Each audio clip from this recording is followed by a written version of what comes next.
ಇವತ್ತು ಬೆಳಗ್ಗೆನೇ ದೇವಸ್ಥಾನಕ್ಕೆ ಹೋಗ್ಬೇಕಾಯ್ತು. ಬಸವಣ್ಣನ ದೇವಸ್ಥಾನಕ್ಕೆ ಹೋಗೋಕ್ಕಾಗಲಿಲ್ಲ. ನಮ್ಮ ಅತ್ತೆ ಫ್ರೆಂಡ್ಸ್ ಎಲ್ಲ ಮನೆಗೆ ಟಿಫನ್ಗೆ ಬರ್ತೀನಿ ಅಂತ ಅಂದಿದ್ರು. ಚಿತ್ರಾನ್ನ ಮತ್ತು ಬೋಂಡ ಕೇಳಿದ್ರು ಅಂದ್ಬಿಟ್ಟು ಮಾಡ್ತಾಯಿದ್ದೆ. ಕಾಂಬಿನೇಷನ್ ಚಟ್ನಿ ಚೆನ್ನಾಗಿರುತ್ತೆ ಅಂದ್ಬಿಟ್ಟು ಚಟ್ನಿನೂ ಮಾಡಿದೆ ಚಿತ್ರಾನ್ನಕ್ಕೆ. ಇನ್ನು ಬಸವಣ್ಣನ ದೇವಸ್ಥಾನದಲ್ಲಿ ಪ್ರತಿ ವರ್ಷನೂ ಬಸವನ ಜಯಂತಿ ಚೆನ್ನಾಗಿ ಮಾಡ್ತಾರೆ ಅನ್ಬೋದು. 2 ದಿನ ಇಲ್ಲ 3 ದಿನ ಪ್ರೋಗ್ರಾಮ್ ಮಾಡ್ತಾರೆ. ಇನ್ನು ನಾನು ಸಹ ಸಂಜೆಗೆ ರೆಡಿ ಆಗಿಬಿಟ್ಟು ಮನೆಯವರೆಲ್ಲ ಹೊಂಟು. ಇನ್ನು ಸಾಯಂಕಾಲ ಸಂಗೀತ ಕಾರ್ಯಕ್ರಮ ಇತ್ತು. ಬೆಳಗ್ಗೆನೇ ಅಭಿಷೇಕ, ಮಹಾಮಂಗಳಾರತಿ, ಬಸವಣ್ಣನ ಮೆರವಣಿಗೆ ಎಲ್ಲ ಮಾಡ್ತಾಯಿದ್ರು.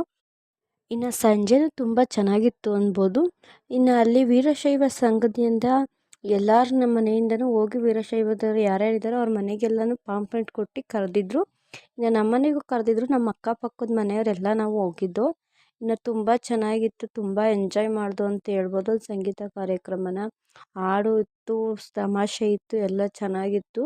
ಇನ್ನು ಅದೆಲ್ಲ ಮುಗಿಸ್ಕೊಂಡು ನೈಟು ಊಟ ಮಾಡಿಕೊಂಡು ಮನೆಗೆ ಬಂದು